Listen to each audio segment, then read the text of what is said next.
Is sciil an háchtach don le tiús a gháileann bheithan an idir gealú dhéanamh idir chun san leathanna agus chéile. Éis go cuairmach leis go chéan rá ocail an sa. Beidh an chun san tosaigh leathan sa chiad cheann agus céil sa dara cheann. An gluaiseann tún difríocht.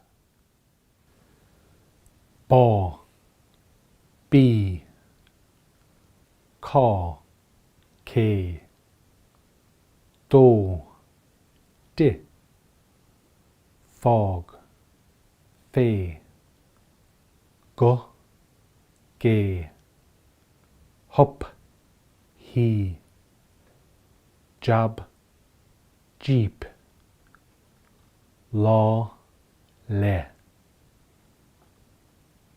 má, mí, ná, ní, pá, pé, rás, rí, sú, sí, tá, te, bhách, bheist.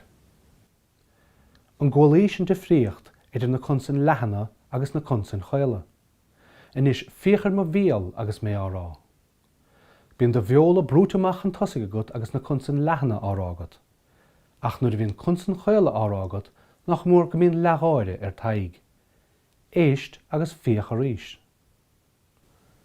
Bá, bí, cá, cé, dó, di, fág, fé, go, gé, hop, hí, jab, jeep, lá, le, má, mí, ná, ní, pá, pé, rás, rí, sú, sí, tá, te, bhách, bheist.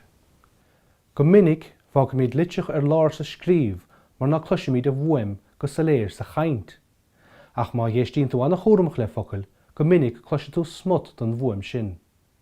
Is sciil anna háchtach i sciil na héisteachta i le tiú na Gaeilge. Éis go cuairmach leis na peirí focail samar hampla.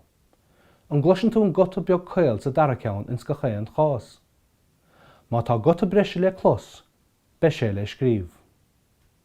Bó, bio, bár, beár, cá, ceár, fonn, fiún, gar, geár, maul, meaul, súl, siúl, town, town.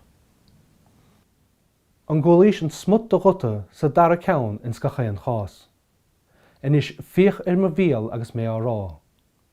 Éist agus fíoch a ríist.